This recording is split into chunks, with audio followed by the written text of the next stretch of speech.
Depuis une semaine, les algues vertes envahissent les plages de Bourail en Nouvelle-Calédonie. Une pollution qui inquiète les tribus environnantes. Comme on est une tribu au bord de mer, et puis que la mer c'est en premier lieu notre endroit pour pêcher, et demain si on est envahi par ce type de pollution, je pense qu'on va partir en conflit avec la province, quoi. Les défenseurs de l'environnement accusent le grand hôtel du coin. Ces eaux usées et les engrais du Golfe seraient à l'origine de la pollution. Pour les autorités, la marée verte est due à un ensemble de facteurs. On parle de quantité d'algues qui ont proliféré avec certainement plusieurs sources d'engrais, de nitrates et de phosphates. L'explication de la steppe du Sheraton et du Golfe sont insuffisantes pour expliquer une prolifération aussi importante d'algues. Les travaux de nettoyage sont en cours sur les plages polluées.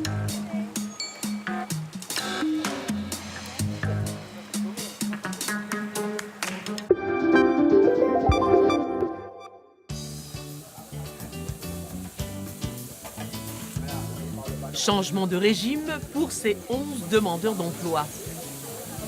Ils viennent de finir avec succès une formation de 3 mois dans cette plantation. J'étais à la recherche d'un emploi et j'ai trouvé dans la filière banane, j'ai dit bon, pourquoi pas essayer. J'ai essayé, j'ai appris, j'ai aimé, c'est un métier qui m'intéresse beaucoup maintenant.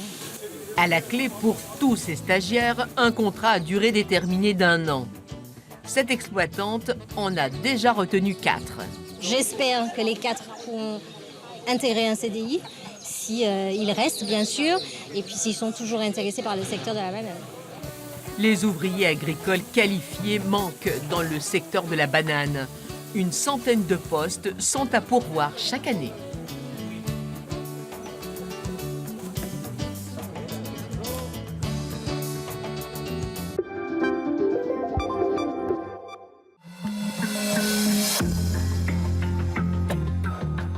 Océania, voyage dans l'immensité. Une plongée au cœur des îles Cook, de Nouvelle-Zélande et de Nouvelle-Calédonie. Le voyage est important dans cet univers qui est essentiellement composé de l'océan.